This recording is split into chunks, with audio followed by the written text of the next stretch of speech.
dedicated to fasting, and fasting is one of the 5 pillars of Islam. Each day during this month, from dawn to sunset, Muslims all over the world abstain from eating, drinking, smoking, and other bodily desires. Fasting is intended to discipline a believer's spirituality, humility, and patience. Ramadan is a time to cleanse the soul, to focus on God, and to practice selflessness. Ramadan is also the month in which the Quran, the holy book of Islam, started to be revealed for the first time. The journey of fasting starts with the sahur, the pre-dawn meal. Fasting opens the doors of deep contemplation as the believer realizes his blessings. Fasting is not only about the stomach, but also the heart and the mind. Muslims should refrain from blameworthy thoughts and acts, an example, foul language, vain talk, and hurtful behavior. As one believer explains, I did not even realize what a wonderful blessing water is. Since I have easy access to water and everything I eat, I did not appreciate them properly. Now, in the voluntary absence of them, I value and appreciate your bounties. Thank you, O Lord, for everything you bestowed upon us. I thought I was strong and not dependent on anything. Now, look how weak and needy my body has become. I am in desperate need of water and food. Without them, I cannot exist and survive. I am weak, O Lord. I need you and your sustenance to survive. Thank you for reminding me of my weakness and your greatness through fasting. I do have a desperate desire to eat and drink, but because I am fasting, I cannot follow my urges. I have to control myself and should not let my craving control my soul and body. Now I am in between my flesh and God's commands. Fasting will allow me to have a stronger will. Thank you, O Lord, for showing me the way of controlling my desires and teaching me patience through fasting. How about the people who are suffering with hunger and thirst every day? The beggar of food on my way to work whom I neglect every day. Now I understand what they're going through every day. Thank you, O Lord, for reminding me my responsibilities to humanity through fasting. I will share more what I have. I will not waste, and I will appreciate my life. Muslims not only increase their prayer, but also their charity, kindness, generosity, patience, and forgiveness in Ramadan. It is essentially a month of training used to discipline and prepare oneself for the remainder of the year. Ramadan ends with the festival of Eid al-Fitr, which is and Imam Gazmet Aga from Albanian American community. Then we will visit 2 families and we will see that what Shabbat dinner is like, as well as an Iftar dinner. After that, we will take your questions. So if you have questions, please write your questions in YouTube chat box. Now I will introduce you President Necmi Bıyıklı. As the current president, Peace Island Institute, Connecticut, Dr. Bıyıklı received his PhD in electrical engineering and spent 4 years as a postdoctoral researcher in the United States before joining his home institute in Turkey as a faculty member. He came to the United States after the massive political purge and joined Utah State University as a visiting fellow. Since 2017, he is a tenure-track assistant professor of electrical engineering at UConn. He is leading his research group on atomic layer engineering, exploring novel materials solutions for clean energy applications. He is a father of 3 and enjoys all kinds of sports, outdoors, and cross-cultural gatherings.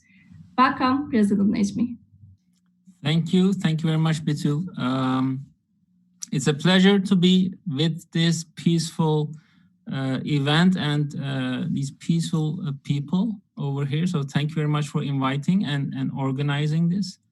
Very briefly about the organization, Peace Islands, Connecticut is one of the members of the umbrella Peace Islands Institute. Here in Connecticut, we are fostering peace-building events, community gatherings between different cultures and different faith groups. We had traditional events that we were holding annually, mainly two events, the Friendship Dinner and Community Award event, and the Law Enforcement Recognition Award event. This year, as you all are aware, the circumstances changed and we went virtual. So we have virtual events, and the number of virtual events actually exceeded the traditional face-to-face events. It's a different time of the year. Actually, it's a different time for maybe 100 years. But for this program, we focus on two special events in our faiths, which is Shabbat dinner and the Ramadan Iftar dinner. So we are missing the larger community gatherings that we are used to in these special events. We were gathering with our faith communities together. However, right now we are more focused on family gatherings, and especially I think our children, our youth is experiencing maybe the maximum amount of family interaction in their life. So I think we should be aware that this is an opportunity for all of us to reconnect and build stronger relations with our family members, and hopefully guiding them through towards getting stronger members of not only our faith communities, but cross faith interactions and knowing other faith traditions, especially. So I see this event as a very nice cross faith family event where we will have the opportunity to learn from each other. And I'm looking forward to what dear Rabbi and Imam Brian and Gazment Aga will tell briefly about, but more to what our dear families will be providing us with. So thank you very much, everyone, for your contributions, and I will stay tuned. Thank you very much, President Nejmi. I'm also really looking forward to see the families and what we are gonna see and how we are gonna experience. And now we will start our conversation with Rabbi Brian and Imam Ghazi. Firstly, I want to introduce Rabbi Brian, and then I will continue with Imam Ghazi. Rabbi Brian joined congregation Mishkan Israel in 2018 after serving as assistant rabbi and then associate rabbi at Temple Immanuel in Denver, Colorado. Rabbi Brian received his bachelor degree in computer science. He attended Hebrew Union College Jewish Institute of Religion, receiving his master in Hebrew literature and rabbinical ordination in the New York City campus. In Denver, Rabbi Brian served on the board of the Jewish Community Center and was active in Together Colorado's Interfaith Clergy Network. He also served on Hazen's Denver Advisory Board. Rabbi Brian brings a passion for the outdoors and social justice. He resides in Hamden with his wife Jenny, daughter Maggie, and son Aiden. Welcome, Rabbi Brian. Thank you very much. And we have Imam Gazment Aga, also known as Imam Ghazi. Imam Ghazi is the Imam of the Albanian American Muslim community in Waterbury and chaplain at Sacred Heart University. Recently, he began working as correctional chaplain also. Congratulations. Imam Aga was vice chairman of the Muslim community of Albania, a lecturer at Badar University, school director, and an interfaith activist in Albania. He's married and has 2 kids. Welcome, Imam Ghazi. Thank you. So I prepared some questions. I would like to start my questions first to Rabbi Brian. And I really wonder, what is the history of Shabbat and how did it start? It started a long time ago. So in the Torah, in the 10 Commandments, the first time that in the Torah is our most sacred book. And in the Ten Commandments, God tells the Israelites that they should zachor et Yom HaShabbat. They should remember the Sabbath and keep it holy. And then we have a retelling of the Ten Commandments in Deuteronomy, and God then says, shomer et Yom HaShabbat. And what we learn is that we are supposed to both remember and keep Shabbat, which is why you see on the Mashab's beautiful, the Rudikoff Mashab's beautiful Shabbat table is 2 candlesticks, one for that commandment to remember, and the other that for the commandment to guard.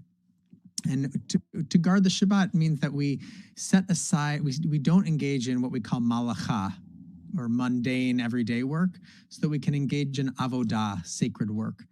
And that sacred work can mean a lot of things to a lot of different people. Over the thousands of years that Shabbat has been in existence, it has morphed from being simply about malacha and avodah, because we need to define what those are. And eventually our sages 2,000 plus years ago decided that the malacha was all of the things that the Israelites needed to do to build the tabernacle, the Mishkan in the desert.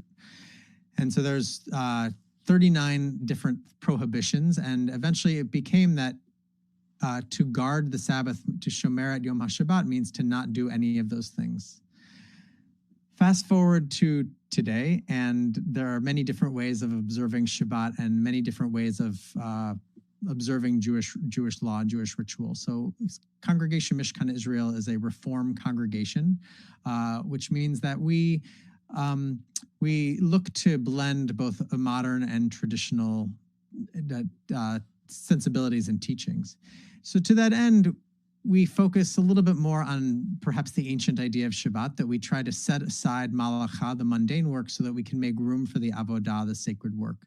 For some people, that means that they are very traditional. They don't drive, they don't use electricity, they don't cook.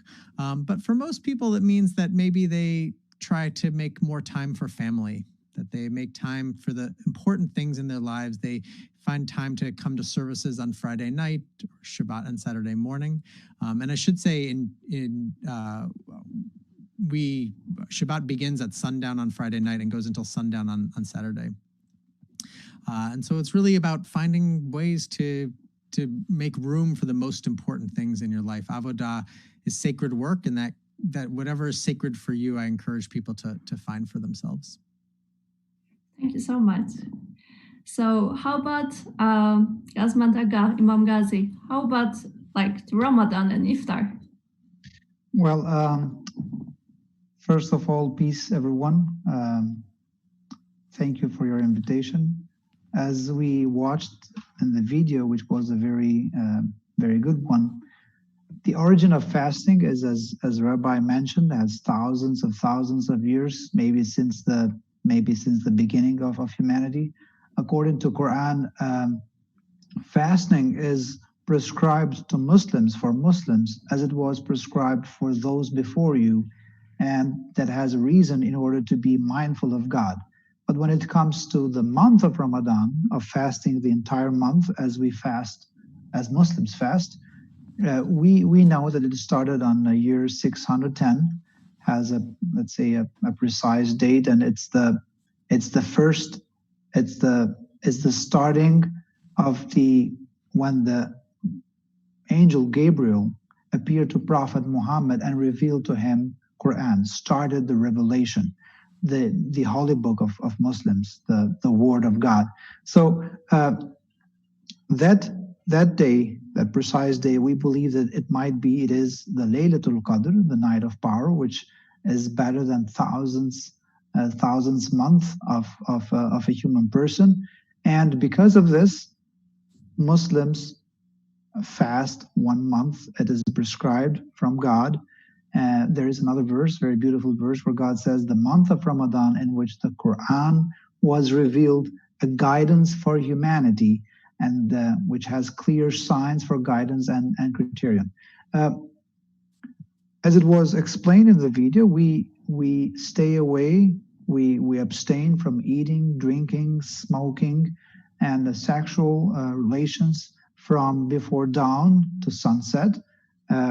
For example, today I am fasting since approximately 4:10 until 8 p.m. So in my day today, I never eat anything. I never drunk anything. So it seems very hard when you hear from outside, you don't drink even water.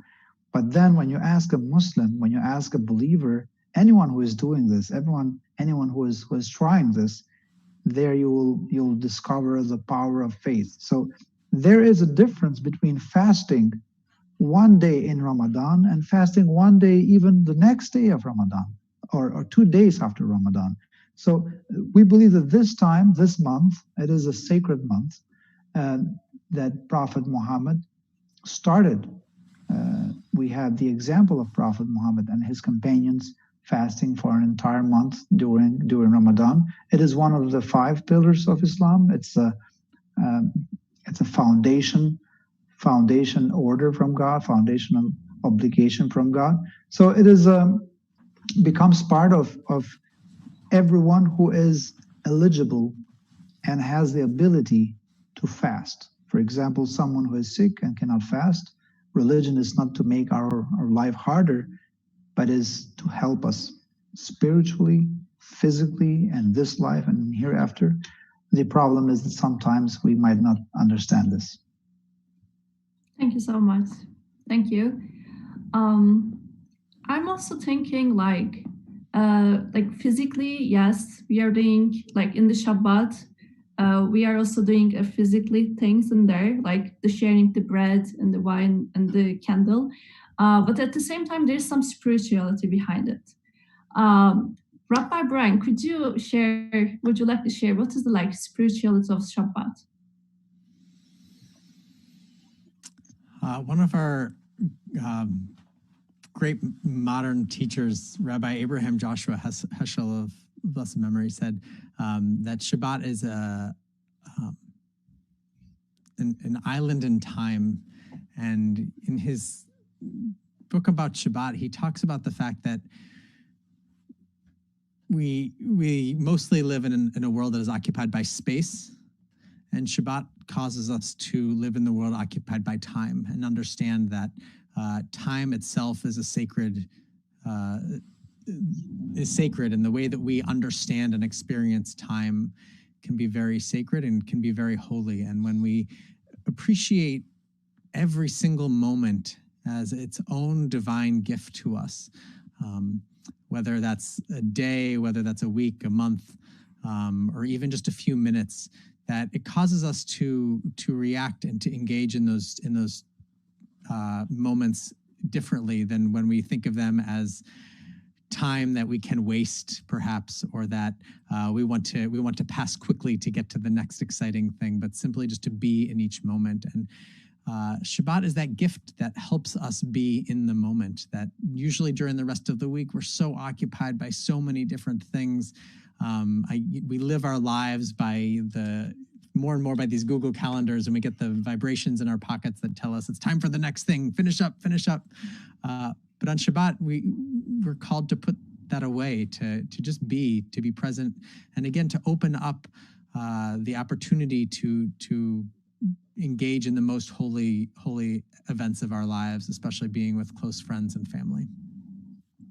Thank you. How about for Muslims, Imam Ghazi? What is the spirituality of Iftar and Ramadan? It's interesting how Muslims and the Jewish tradition has a lot of commonalities, and even in the explanation of the spirituality of fasting, there are a lot of commonalities.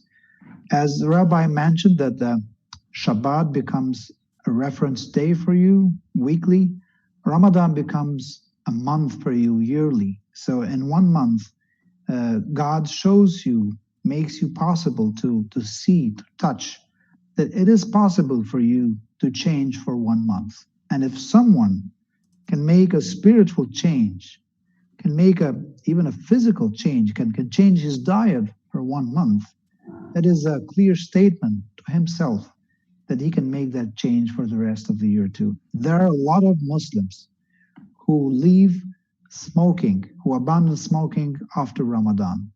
because they fast during 1 month and they see that, well, I can do it in 1 month, and then they start doing this for the rest of the year and for the rest of the life.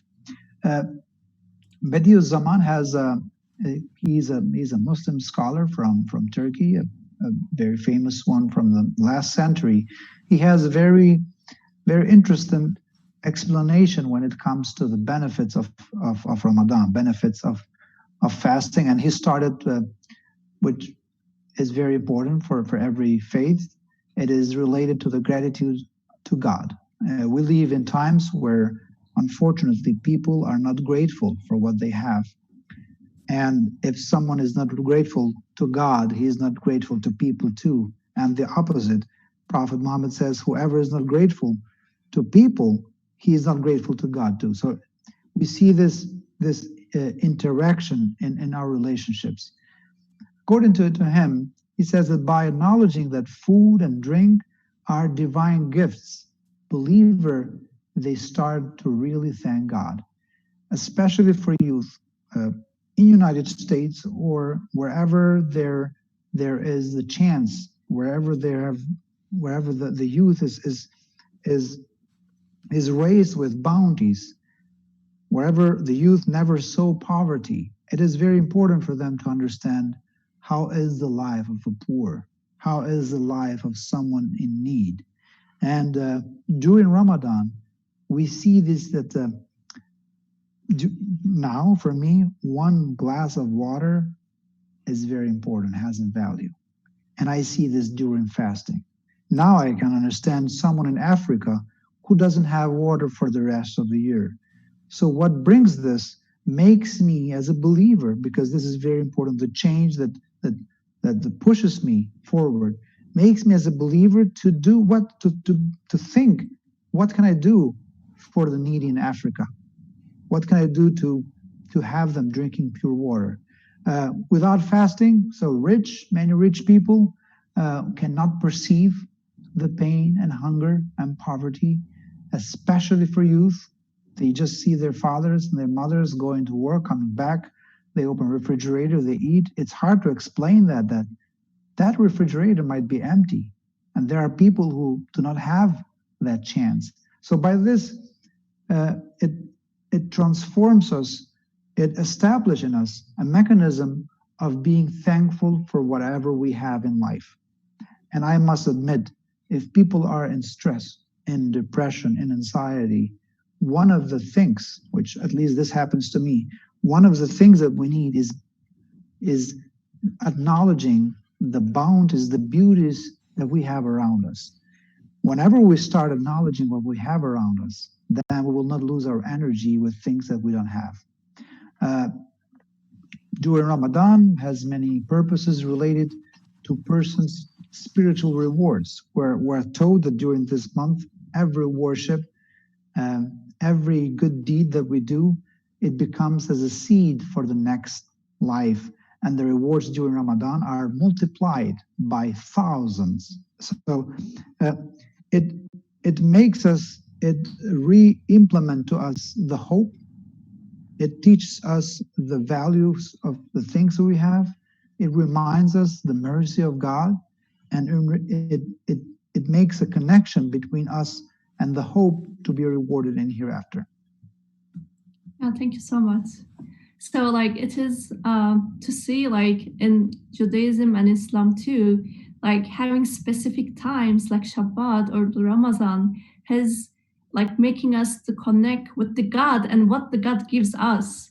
It's like make us to acknowledge that. So thank you for this. And sometimes even breaks that illusion that people have today, the illusion of lordship, the illusion of not needing anyone, the illusion of being a king by yourself. So this teaches us, reminds us that we are human beings. We are weak. It's not a problem being weak. It's a problem when you cause harm to others. So one of the benefits, I would say, is this one too. Okay, thank you. President Najmi, do you have any questions to ask the Rabbi or Imam Ghazi? I think I have questions for our families rather than our dear Imam and Rabbi. So okay, then we should start yeah. to connect with the families then. Yeah, why not? Okay, so we have come the most exciting part, especially for me, of this event is the visiting the families. So we have two families that we are gonna visit. First, we will try to visit Albanian American Muslim community with Albana Lame. She's guide us to like their iftar with their community because right now she's in the like community center. She's not in her home, and yes, Sister Albana, how are you? Good evening, everybody. Hello, how are you doing? We're just wrapping up. We're doing well, thank you. So what are you doing there, well? Sister Albana? I'm sorry? What are you doing there? Would you like to share us? We're actually,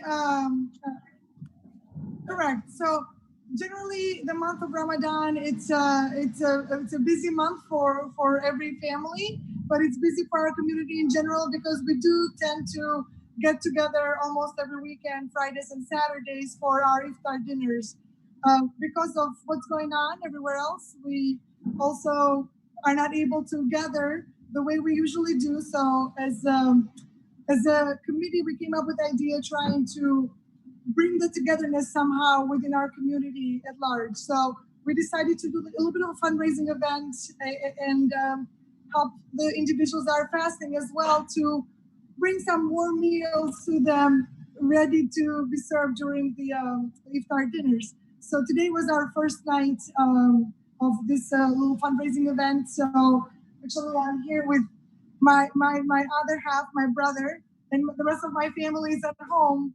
So we're trying to wrap things up in here and get together for dinner after 8.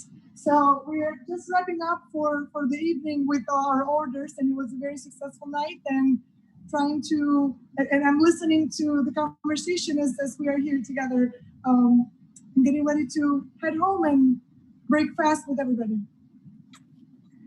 Thank you so much. So, Sister Albana, maybe I want to ask a very brief question.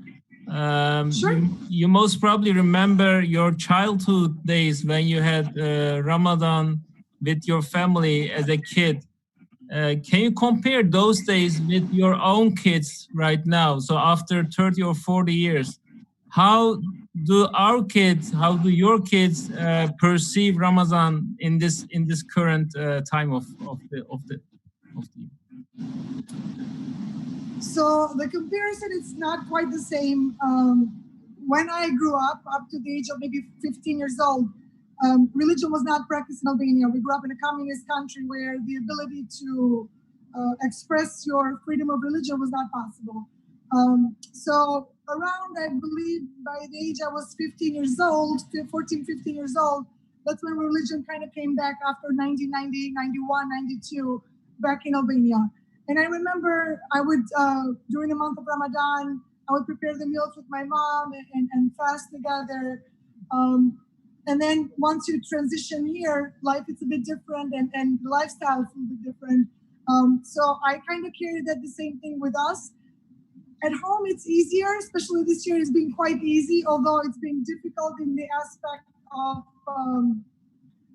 not being able to get together in larger groups. But it's, I believe, from my personal experience, it's brought the families closer together. In my family, it's made out of my husband and my 2 sons, and it's everybody's got a little responsibility to set up the table. They always ask, what are you making for dinner? You know, what are we gonna have? So it's an excitement of getting ready and sitting down together.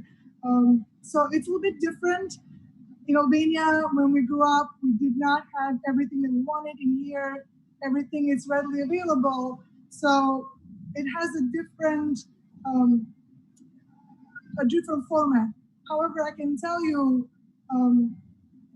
what they miss is getting together at our community center here at the mosque, because everybody comes together and you see everyone.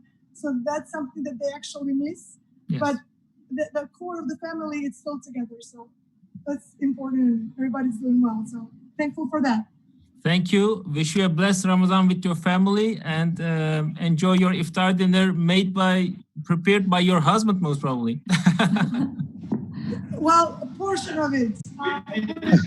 We bought a couple of things here tonight too. So I'm going with something at home that's halfway. Thank you. Thanks for your time. I brought a couple of pies from here as well, so it'll be nice and warm. Great. Happy Ramadan to everybody, and stay well and be safe. You too. Thank you very much, Mrs. Roban. Bye-bye. Now we will visit a family from Congregation Mishkan, Israel. Joel Rudikoff and Robin Mashab will lead the Shabbat blessings with their sons, Ben and Eli. Shabbat Shalom, Joel and Robin. Thank you for having us, Batul and Rabbi Emmerman. We're really enjoying the program. Thank you so much. So how we are going to start? So the first thing we're going to do is light the candles. And this is for us to bring Shabbat into our home. And so the way the ritual starts is first I light the candles. And then traditionally the mother, but it could be any Jewish adult, circles their hand 3 times over the candles as a way of bringing in the Shabbat, and then covers their hands. Mm-hmm. And you can either sing the prayers or say the prayers. Our family actually says the prayers. So we're going to say them over the candles. Baruch atah Adonai Eloheinu melech haolam asher kiddushanu b'mitzvotav v'tzivanu l'hadlik ner shel Shabbat. And at that point, we usually say good Shabbos to one another and give each other kisses. Good Shabbos. Good Shabbos.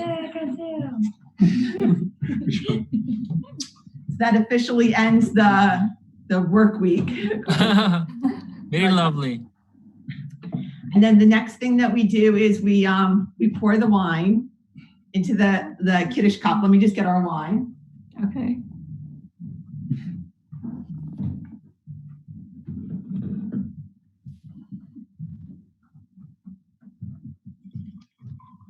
And the children usually have something sweet like grape juice and the wine. And we raise our glass and we say together, Baruch atah Adonai Eloheinu melech haolam borei pri hagafen.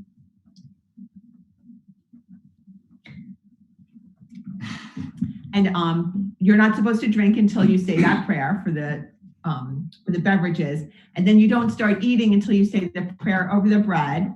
This is the challah, which is the sweet bread to bring sweetness into Shabbat. It's usually a bread that's baked with egg to make it extra sweet, and they're braided. And the prayer for this is Baruch atah Adonai Eloheinu melech haolam hamotzi lechem min haaretz. And the unusual thing you do about this is that you don't cut the challah, you actually break it to share it. And it's one of those times that you can actually pass it around and share it with your hands. Okay, so breaking the bread is physically there. It's physically there. Okay. Because of COVID, you don't want to do this with anybody other than your you are in your home with. So lovely. Thanks for sharing. And I have one question. Can you briefly summarize your prayers in English so that we can maybe have some insight on the prayer side? You do that? Can I do it? Well, the first prayer is blessing the Shabbat candles and like welcoming Shabbat into our home and just like starting Shabbat. And the second is the prayer over the wine. So that's like blessing God for giving us like the fruit of the vine and allowing us to like make the wine. And then the third is over the challah, and that's like blessing God for like giving us bread, like allowing us to have that. So it is thanking God for the blessings and the food that He gives us. Yes, yeah, it's very similar to Ramadan prayers in that sense. Thank you so much. I have a question that would you like to share with us that what is the importance of the Shabbat dinner in your family? Sure. So, I think our weeks are very hectic with work and school and after school activities, and we try very hard during the week to all eat together, but it doesn't always happen. And so Shabbat dinner is a really nice time where we slow down and really make an effort to make a nice meal and have our dinner together and make sure that we light our candles and we say our prayers. And it just kind of brings us all together and slows down the week and ushers us into more of a period of, relaxation and reflection and doing fun things over the weekend with our family. It's so wonderful. Also, on a weekly basis, and especially now, when we can't gather together as Jews in the synagogue because of the restrictions on amount of people, it's a way at least once a week. Life, as Robin said, life is very hectic.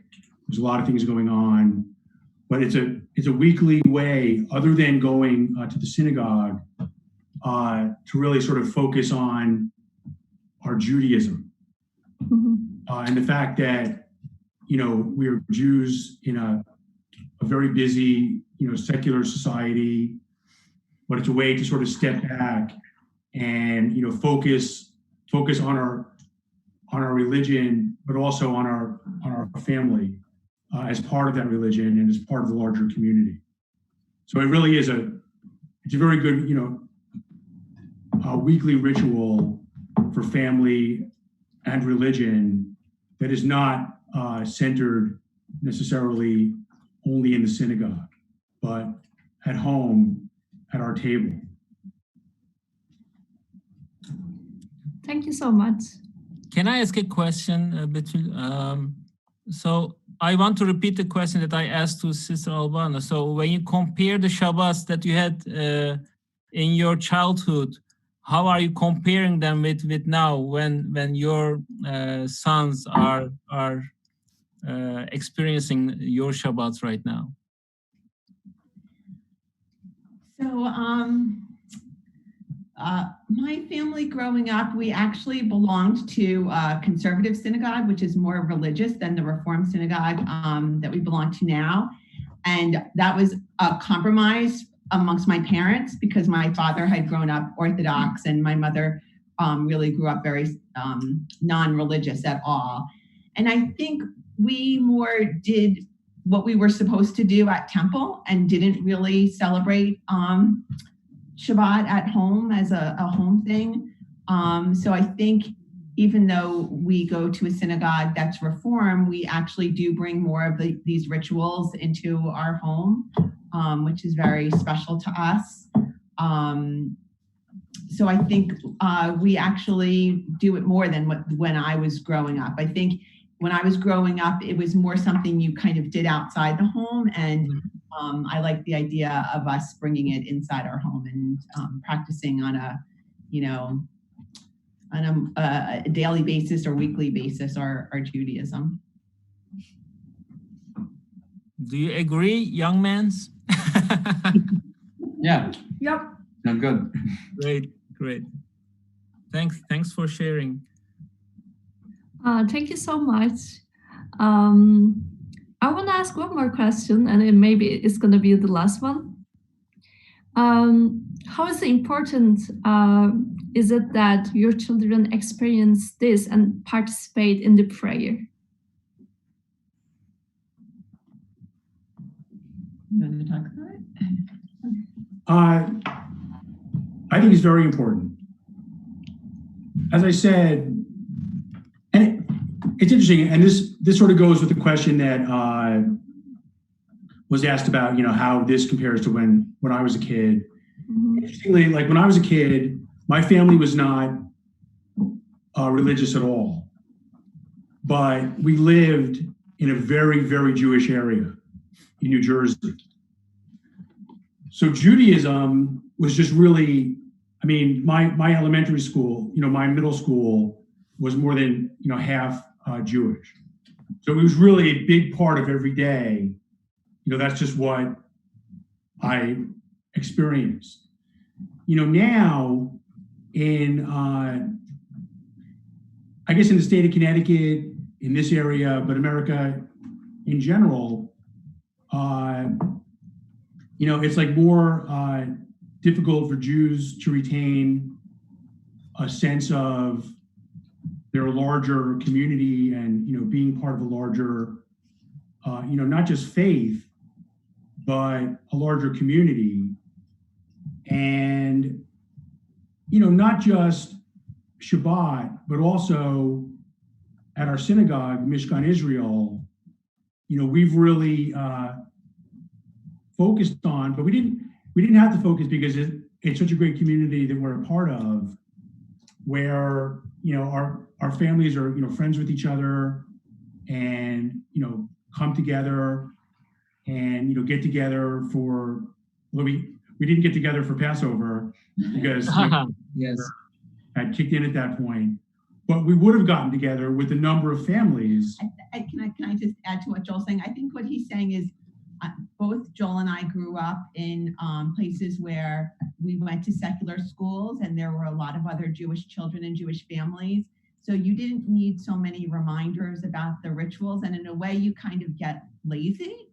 And now where we live in North Haven, Connecticut, and we're only one of a handful of Jewish families in our town. And so I think it's very important for us to remind our children of their Jewish identity and to make sure that they are practicing, because they don't have as many friends that are part of their secular community. So I think that makes it very important for us to maintain the rituals on a regular basis and in our home, and to have an outlet like the CMI community, so that they do have other friends that are Jewish and share the same traditions and cultural experiences. That's exactly what I meant. Thank you so much. Thank you for attending this program, and thank you open your house and share your Shabbat with us.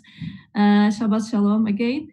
And right now it is our question and answer time.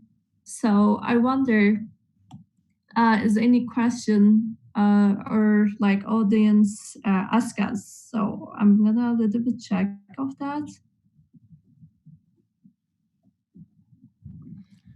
In the meanwhile, for Shabbat, you wait for sunset, yes? Do you? Or Traditionally, our community usually celebrates Shabbat around 6 o'clock throughout the year. But traditionally, we wait until sunset. One of the things that I love about Judaism and Islam is the fact that in Judaism, we greet people by saying Shalom Aleichem. Peace be unto you. And of course, in Arabic, it's Salam Alaikum.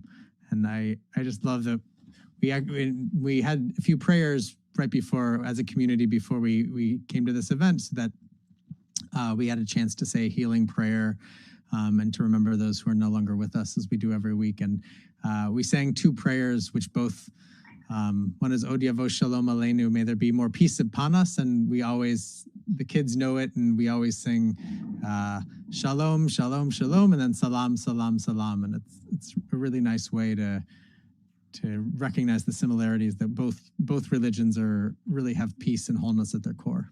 Yeah. Betul, do we have any questions, or we can continue ourselves?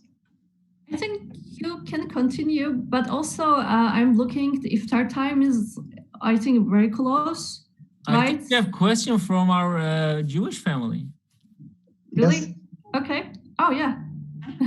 About Ramadan. So in the Jewish religion, when a child turns 13 years old, they become a bar bat mitzvah, and then they are obligated as really a Jewish adult to take on the Jewish traditions and responsibilities.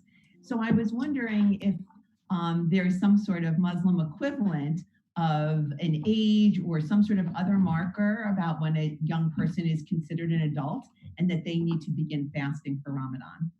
Well, it's one of the conditions to be considered as obligation is puberty, as you mentioned. There is no specific age for girls and for boys, but we can say that around 12, 13 is an age where kids should start fasting. It's religiously speaking, we don't use the word kids for anyone who passed the puberty age. So religion sees everyone who passed puberty equally obliged to practice all religion in general. So for someone who is 15 years old, his fasting or her fasting doesn't have any change with the fasting of a 30, 40 years old man. But we try, there is a training period which traditionally families do. For example, my son is 4 years old. His fasting would be not eating 3 ice creams, for example, because he likes ice creams. But usually at age 6, 7, you start by having, let's say, not eating and drinking for 2 hours, and then for 3 hours, and then for 5 hours. There are some kids very strong. It needs character also, as we might imagine. We have Sibora in our community. She started around 8, fasting 30 days completely, which is a sign of strength, I think. So, but as an obligation, as a religion obligation, starts after puberty, exactly as you mentioned. I see it very important for today's youth. Fasting might be very, very helpful for them because it's a way of training, it's a way of discipline, it's a way of focus, it's a way of showing that you love God, you are doing something for Him. And also, when we look to the psychology, if we show ourselves that we can do something, that is a very, very great strength for the next step, for a bigger one. So being able to fast 30 days for someone who is preparing himself or herself for college, let's say, if you can fast 30 days, then you can prepare for college too. If you stayed away, another thing of fasting is that you stay away from, you abstain yourself from very normal things. You're not eating and drinking. So eating and drinking is not haram. It's not a bad thing, eating and drinking. But during this month, you are leaving behind even the normal things of your life. And this is a sign to yourself that if you abstain yourself from eating and drinking, then you can leave behind drugs, alcohol. You can train yourself in changing your friends, etc. So it's a training period which is helping everyone. Me, at least me, it's changing me in a way. I have a question. It came from YouTube to your family, and for Robin and Joel, and for the kids. The question is that what is your favorite part in the Shabbat, of the Shabbat? Our favorite part. I don't know if there's one favorite part, but I think one thing that we haven't talked about yet is what it's like to share Shabbat with other families. And in particular, we go away to a Jewish family camp every summer. And it's Friday night at this family camp is so special. You know, there's a dedicated time for a little bit extra time for everybody to shower and get into their nice clothes. And there's a ceremony of singing and getting ready. And before sunset happens, we try to take pictures, family pictures, group pictures, because after sunset, when we're at family camp, we don't use electronics and we don't use our phones. And we're kind of rushing to get those photos in. And then we all go, and there's a table where there's all candles there, and every family's coming up and lighting their candles one at a time. And then we walk to a really beautiful outdoor amphitheater where we have services, you know, under the stars, and sharing that all together. And we bring bottles of wine, and then coming back into the dining hall. And the dining hall's transformed from the rest of the week. You know, it's kind of like camp and you're eating on the table, but then all of a sudden there's tablecloths and there's wonderful matzo ball soup. And we all make challahs also earlier in the day. And so everybody's scrambling to locate their challah, to have it on their table. And it's such a special experience to share all of those rituals together in a space that's also away from our own home. I think that's kind of our most special Shabbat of the year. Yeah, I tried to imagine. I was like, oh, everywhere is the candle and everything. I was like, wow, it should be amazing. Yeah. It's a real sense of a larger community, and a broader connection, sharing that ritual. And the other thing is, as far as it not just being a religious thing, but a family dinner, that obviously is not as pertinent now. I think it was the Imam who said before, our kids have never had this sort of concentrated family time and probably never will again. But usually, in like normal life, there are not a lot of, family dinners necessarily. And it is, if you can get together on a Shabbat dinner, it's not only a religious ritual, but it's also importantly a family ritual. And once we get back to normal life, that'll become more important once again. We even have extra special challahs at Family Camp Shabbat. So we make them and they give us chocolate chips or raisins and sugar and sprinkles. And Eli in particular is really great at making super decorated ones. Okay, thank you so much. Thank you. I think we came to end of our program. Imam Ghazi, are you gonna call Azan or should we close? Yeah, I can call the Azan. We start. We break the fast when the sunset comes, and the sign of that is that we call the Adhan, the Adhan, the call to prayer. As we know, in all our three traditions, we have original calls to prayer, and in Islam is this one. Allahu Akbar, Allahu Akbar, Allahu Akbar, Allahu Akbar. Ashhadu an la ilaha illallah. Ashhadu an la ilaha illallah. أشهد أن محمدًا رسول الله.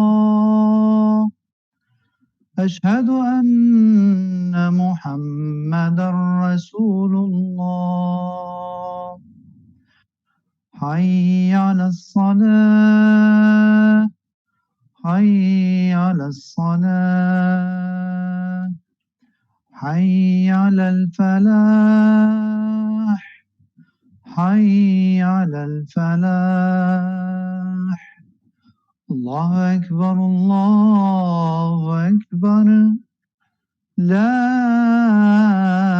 إله إلا الله. Amin. Oh Allah, I fasted for you and I believe in you and I put my trust in you, and I will break my fast with your sustenance. Oh God, please bless our community. Bless the United States of America. Bless the entire humanity. Amen. Amen. Thank you. Thank you all for tuning in, and special thanks to Rabbi Brian and Imam Ghazi, and of course the families who opened their homes to us. Have a great night. Thank you so much again. Bye-bye. Thank you. Salam. Thank you. Thank you. Shabbat shalom. Shabbat shalom. Shabbat shalom. Shabbat shalom. Eid Mubarak. Thank you.